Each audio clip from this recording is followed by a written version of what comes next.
बड़े कारोबार में जाए तो उसमें क्या लिखा रहता है कि आप कैमरे की नजर में हो, यही लिखा रहता है।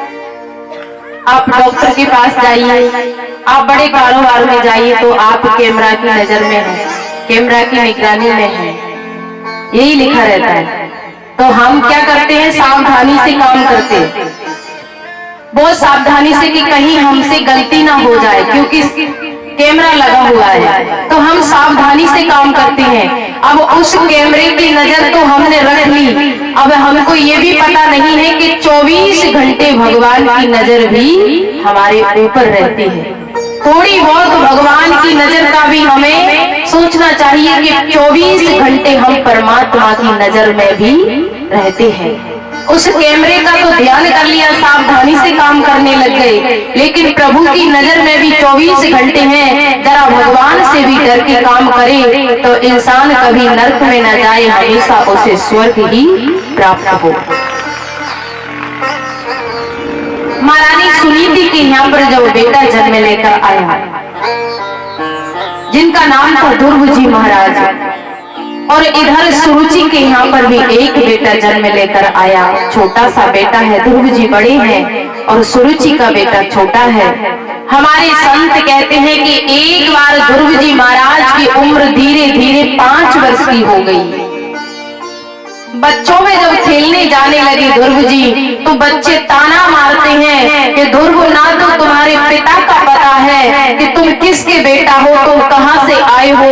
बच्चे अनेक प्रकार से ध्रुव जी को ताना मारते हैं। तो एक दिन ध्रुव जी महाराज आकर माँ की गोद में बैठकर जोर जोर से रोने लगे। माँ से कहते हैं, माँ एक बात बताओ, लोग मुझे ताना मारते हैं, कहते हैं कि तुम पता नहीं तुम्हारा पिता कौन है, तुम कहाँ के रहने वाले हो, एक बार मुझे इतना तो बताओ कि मेरे पिता कौन है।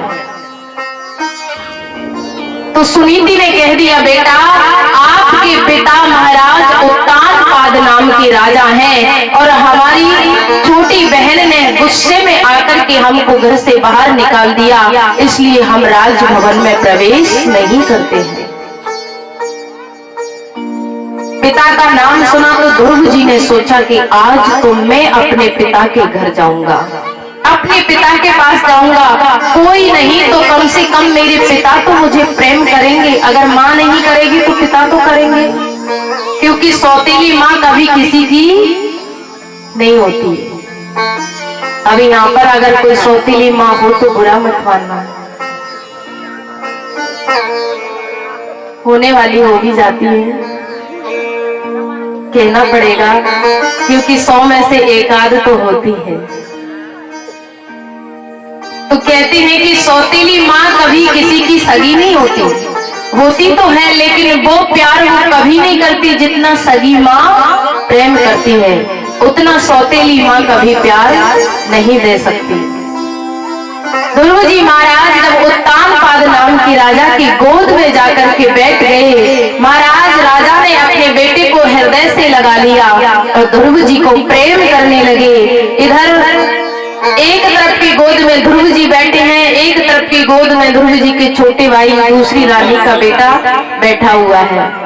उधर से रानी आई सुरुचि अंदर भवन से, और आकर के देखा कि दोनों बेटा गोद में बैठे हुए हैं, तो सुरुचि सोचने लगी कि ये सारा राज मेरे बेटा के लिए मिलना चाहिए, अगर ध्रुव आने जाने लगा तो आधा राजपाट ध्रुव को मिल जाएगा, इसलिए किसी न किसी प्रकार से ध्रुव को महल से निकलवा देना चाहिए।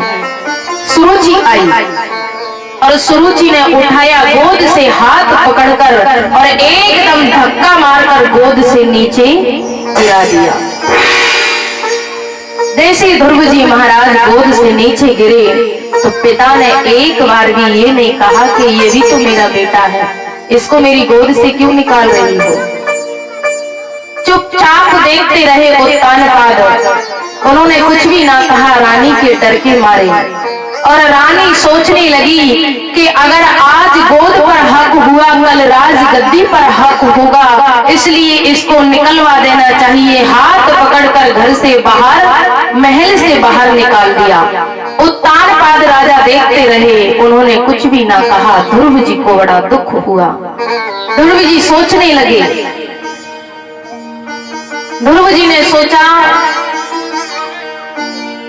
कि माँ तो सौतेली थी, माँ ने धक्का मार दिया तो कोई बात नहीं, लेकिन पिता तो मेरे अपने थे, पिता ने कुछ क्यों नहीं कहा।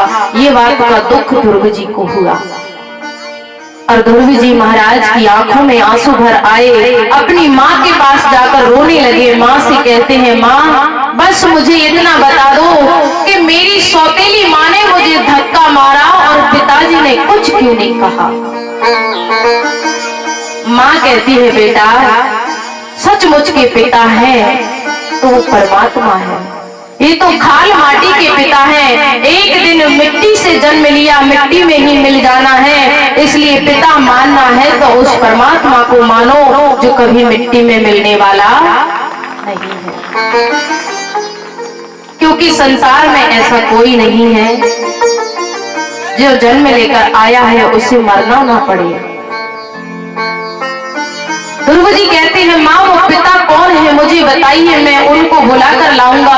तो माँ कहती है, बेटा उनका भजन करना पड़ता है, वो ऐसे नहीं आते हैं। ध्रुव जी महाराज गोद से उठे और उठकर सीधा जंगल की तरफ जाने लगे।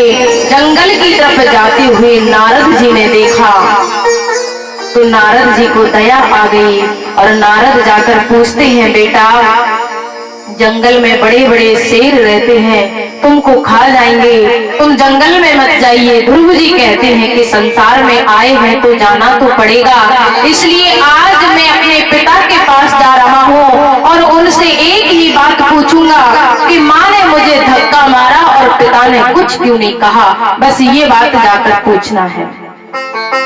बालक की तो बुद्धि है, छोटे से 5 वर्ष की उम्र है ध्रुव जी महाराज, और सीधा जंगल की तरफ जाने लगे। महाराज नारद जी ने एक सुंदर सा मंत्र दिया और सुंदर सा मंत्र देकर नारद जी बड़े भाव से कहते हैं कि ध्रुव जी एक बार मैं बोलूंगा और दूसरी बार आप बोलना। और बड़े भाव से कहने लगे, ओम नमो भगवते वासुदेवाय, ओम नमो भगवते वासुदेवाय।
अभी मेरे कानों तक भी आवाज नहीं आ रही है, माताएं बहुत कंजूसी कर रही हैं बोलने में। एक बार मैं बोलूंगी, भैया लोग नहीं बोलेंगे, पहले माताओं की आवाज सुनेंगे।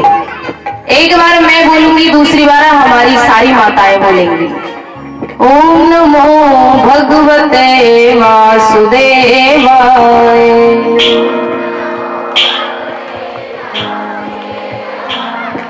अभी तो मेरे कानों तक भी आवाज नहीं है, तो भगवान के पास कैसे पहुंचेगी?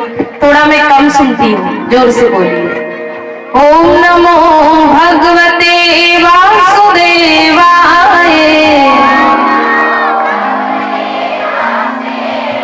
अगर पति का नाम वासुदेव हो तो चलेगा। आप ऐसे चिंता मत करना कि पति का नाम वासुदेव है तो कैसे नाम ले। ये तो धर्म भगवान का नाम है और भगवान का नाम तो कभी भी ले सकते हैं। अब माताओं की बारी खत्म है, भैया लोगों की शुरू है। देख लेना, आप मेरी तरफ रहते हो हमेशा। हम दोनों ने बंटवारा कर रखा है, दीदी माँ की तरफ तो सारी माताएं रहती हैं और मेरी तरफ भैया लोग रहते हैं। मेरी शॉपिंग मत करवा देना। पूरे भाव से ओम नमो भगवते वासुदेवाय।